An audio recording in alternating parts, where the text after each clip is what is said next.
cam.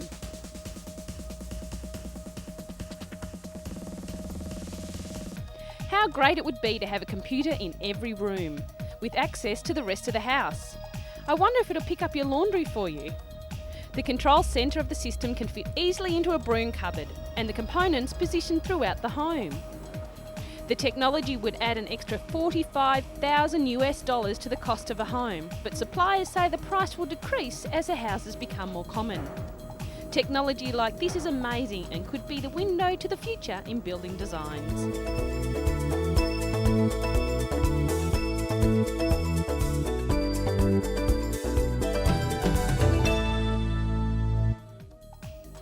Still on the future in technology, here is the internet working at its best. This new internet system allows blind people to go supermarket shopping from the comfort of their own home. This is Hugh Hudley doing his weekly shopping.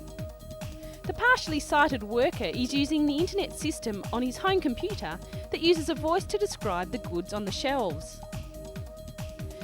It also shows what's available and guides you through the whole process.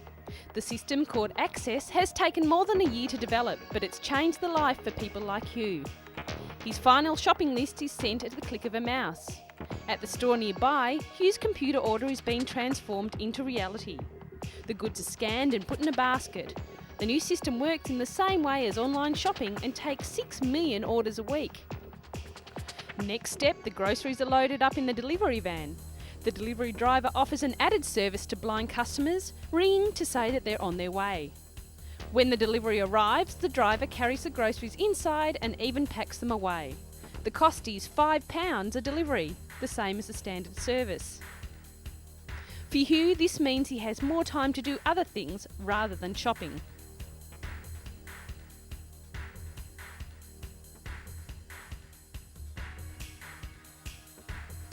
With the new service, you can do all your weekly shopping in 10 minutes. For Hugh and many blind or partially sighted people, it's a new and fantastic change to their lives.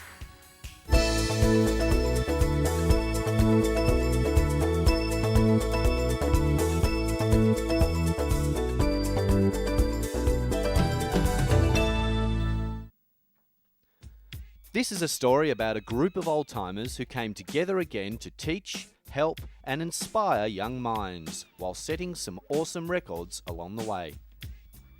Students from 4 American high schools have spent a lot of their free time working towards a common goal. That is to set the Guinness record for the world's largest paper aeroplane. Dr. Ferdinand Grossfeld, a supervisor working at NASA's Langley Research Center, came up with the idea as a way to get students excited about engineering and science. He then approached 4 accomplished engineers retired from NASA to serve as advisors on the project. They taught the students aeronautical concepts like lift and drag, then let them come up with their own designs. They were fast learners by the looks of things. So they moved on to the next task. The record they were asked to break was to construct a plane with a 4.8 metre wingspan and flying a minimum of 15 metres. Paper and glue were the only materials allowed in construction. The greatest challenge was keeping the planes from collapsing under their own weight, but this was overcome with a clever tube rolling technique. Fly-offs in the Hampton City Schools gym were used to check the students' ideas. Although this 5.4 metre version seemed capable of breaking the record, the students decided to work towards an even larger model in case someone else established a new mark before their attempt. As part of the project, the students visited the NASA Langley facilities, including their subsonic wind tunnel, where they took part in an aerodynamic study involving a scale model of a transportation aircraft. Thanks to the glider Virginia soaring, they were also able to experience what the forces felt like on a giant paper-like aeroplane.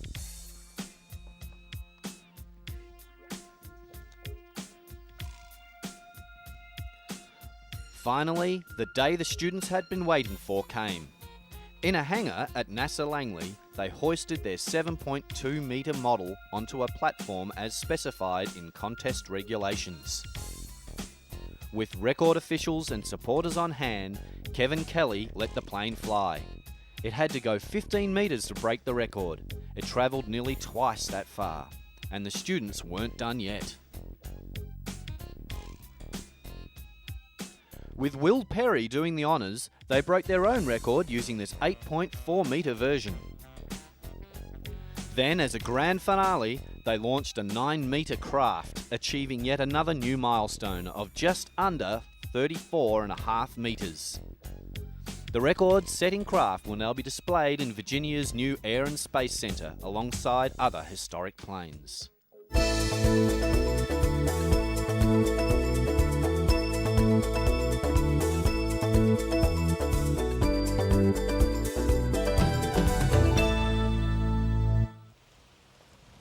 These players may not be aware of it, but with each swing of the bat and every connection between racket and ball, they're testing the engineering and design features behind a piece of a sporting equipment they're using. If you're a keen sports person, you'll probably be aware of the new developments in your sports equipment, like a stronger racket, a better grip, even a bouncier ball. This is science, and it's about to become an important subject at university. Sports technology is being introduced at some of the top schools around the world. Professor Roy Jones is an engineer by training. Here he is testing golf clubs in the university's sports laboratory. He's qualified to be involved in the development, design and manufacture of sports equipment for major companies, and has been doing so for many years. He hopes the new degree course will create students that can develop and design new sports equipment. The 3-year course will combine strength in the discipline of sports and engineering. It will involve the understanding of the human body and its capabilities, design and manufacture of sports equipment, and business studies.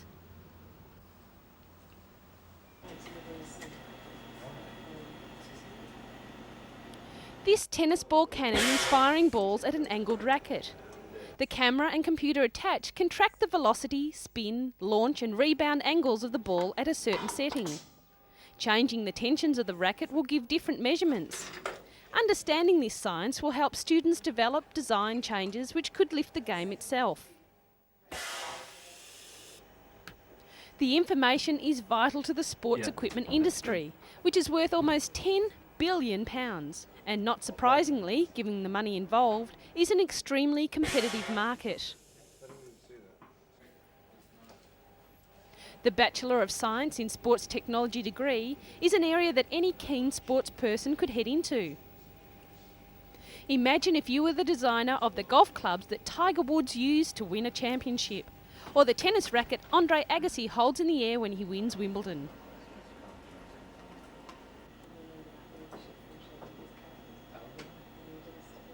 It's another avenue of science that's bound to attract a lot of attention.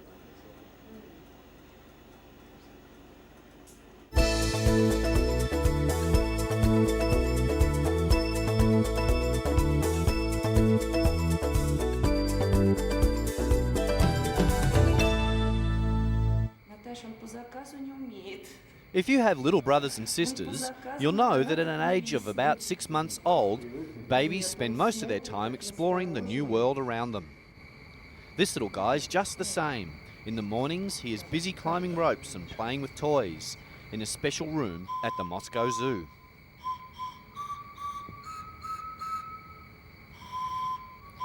But like any other baby, he also demands and needs contact with others, especially a hug to feel warm and secure. Unfortunately, this beautiful baby was rejected by his mother, and so he gets his loving from the zoo's keepers. His mother, a 15-year-old orangutan, was also an orphan and brought up in the zoo. When she had her baby, she just didn't have any mothering instinct. She tried to take care of her baby in the hours after birth, but didn't know what to do. She lost interest and her milk disappeared. The mother and the father now live in separate sections away from their child. And human zookeepers look after the growing boy each day. Zoos have been around for hundreds of years and until recently were full of bare cages that kept the animal purely as a display for visitors. Now, with the help of scientific research, zoos have become an important part of animal preservation. The best zoos provide the animals with plenty of space and the most natural environment as possible. This helps the animal to carry out its normal behavioural patterns and gives us, the visitor, a more realistic view. Some zoos have even saved animals from total extinction and have highlighted the need for action against illegal trading and logging. As we have discussed in other programs, the orangutan is an endangered species, and although captive breeding programs aren't the most natural way to keep the species going, it may be the only chance these little guys have to continue on. It's thought that the zoos of the future would hold smaller animals rather than elephants and lions. Some animals become bored in the zoo and tend to pace constantly. They may even refuse to breed because they are not in their natural habitat. Giving the animals toys and even a television has helped to solve the boredom problem in the short term. Even monkeys need a puzzle or two to keep their minds active.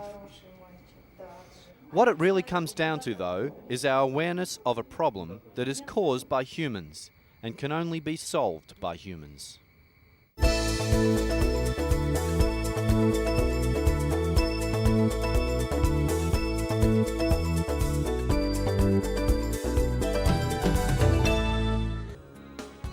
After an oil spill off the coast of Australia recently, the Tasmanian Conservation Trust made an appeal for woolly jumpers to protect these tiny fairy penguins. When it's cold outside, you put on a jumper, right? Well, so do penguins. These fairy penguins are all set for winter and any oil spills. They have a wardrobe of 1,000 tiny woolly jumpers that have been specially knitted. Some have come from as far away as Japan, and there have been requests for the pattern from countries all around the world. You can even take a look on the internet if you feel like whipping up a miniature jumper or two. Penguins are notorious preeners. They use their beaks to clean and repair their tiny feathers. If they've been caught in an oil spill, they tend to breathe in the dangerous gases stuck to their feathers. Community groups such as staff at this library have been knitting jumpers by the hundreds. The jumpers cover the 40-centimetre tall penguins from neck to ankle and come in a variety of colours and designs. Even a black and white tuxedo jumper, complete with bow tie. Fairy penguins or little penguins are common all along the southern coastline of Australia. They live in burrows in the coastal dunes and go out to the ocean, quite a long way, foraging for food each day, returning to their burrows at dusk. In their search for food, they quite often meet with oil spills. This sticks to their feathers and they need a good scrub to remove it.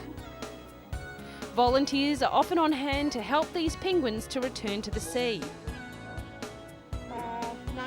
Knitters, most of them old ladies in nursing homes, have made jumpers in a variety of styles, often using their favourite football team colours.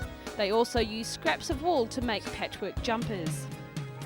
Finally free of their home knits, these little guys make a run for it, free to return to the place they like best.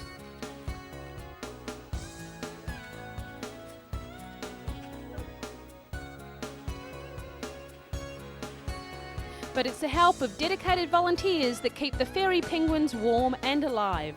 So until the oil stops flowing, these knitters will keep going.